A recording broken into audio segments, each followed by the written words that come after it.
अस्सलाम वालेकुम दोस्तों, कहिड़ा हालनि? ठीकु आहियो? सभु ख़ैरु? उमेद त तव्हां सभु ठीकु हूंदा। काफ़ी टाइम खां पोइ ज़ाहिर थियो आहियां, इन लाइ मादरत। थोरा कमकारनि में मसरूफ़ हुयासीं। सिंधी ज़ोन में भलीकार थोरो लोगो जो तव्हांखे दीदार कराईंदो हलां। हाणे वधूं था अॻिते।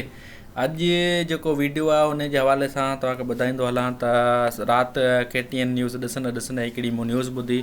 उन में तालीम जो सेक्रेटरी चए पियो त कुझु सुवालनि जे ॿिनि जवाबनि खे सही करार ॾिनो वियो आहे। हिकु या ॿ मार्कूं रहिजी वियूं, उमेदवारनि खे पास कयो वेंदो। मतिलबु कि जैसे ग्रेस मार्कूं ॾिनी वियूं आहिनि। कोई बि ग़लती अगरि IBA खां थी आहे त उन जी ग्रेस मार्क सभिनी खे ॾिनी वई आहे। ईअं न त हिकिड़े ॿिनि खे, सभिनी खे ॾिनी वई आहे। ठीकु आहे। ऐं अॻिते वधूं था। स्लाइड में ॿियो छा छा चयो अथनि।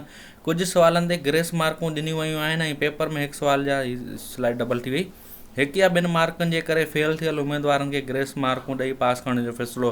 जेका हीअ ॻाल्हि आहे इहा तमामु इम्पोर्टेंट आहे, छाकाणि त अगरि कोई बि बंदो 54 ते फेल थियो आहे या 53, गवर्नमेंट सोचियो त इहो असां ॾाढो ग़लति पिया कयूं त इन्हनि खे फेल पिया कयूं 54 ऐं 53 खे, त उन हवाले सां माशाल्लाह उन्हनि जो हाणे कमु थी वेंदो, उहे पास थी वेंदा।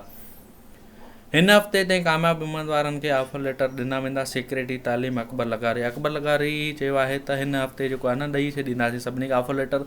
लेकिन में बि थोरी देरि थी वञे, छो त हर कंहिं डिस्ट्रिक्ट जो पंहिंजो पंहिंजो प्रोसेस आहे। जेतिरा वरी स्टूडेंट जाम आहिनि न, त उन हिसाब सां प्रोसेस वरी कहिड़े टाइम ते स्लो थी थो वञे, कहिड़े टाइम ते जाम फास्ट थी थो वञे। तालीम खाते पारां PST जे कामयाबु उमेदवारनि खे हिन हफ़्ते ऑफर लेटर ॾियण जो ऐलान। हाणे हिन हफ़्ते ताईं माना तक़रीबन हुननि खे मथां खां चयो आहे त कोशिशि करे तकिड़ा ॾेई छॾियो। हिन हफ़्ते ताईं सभु कुझु थी वेंदो। कुझु सुवालनि ते ग्रेस मार्कूं ॾिनी वेंदियूं, हर शइ जेको तव्हांखे पहिरीं शइ ॿुधायो वेंदुमि।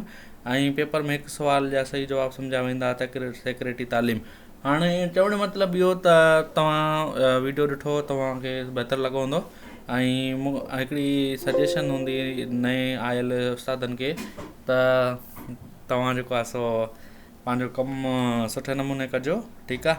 ऐं असांजो वीडियो तव्हां ॾिठो, तव्हांजो तमामु घणी महिरबानी।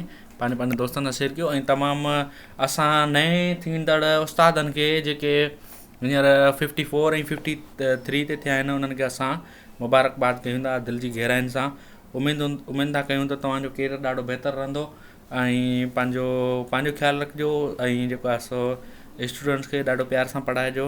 ऐं उमेद था कयूं त तव्हां अञा हींअर PhD थिया आहियो, हिन खां अॻिते तव्हां तरक़ी कंदा ऐं अॻिते वधंदा। Thank U. मिलूं था अॻिले वीडियो में। Thank U. अल्लाह हाफ़िज़।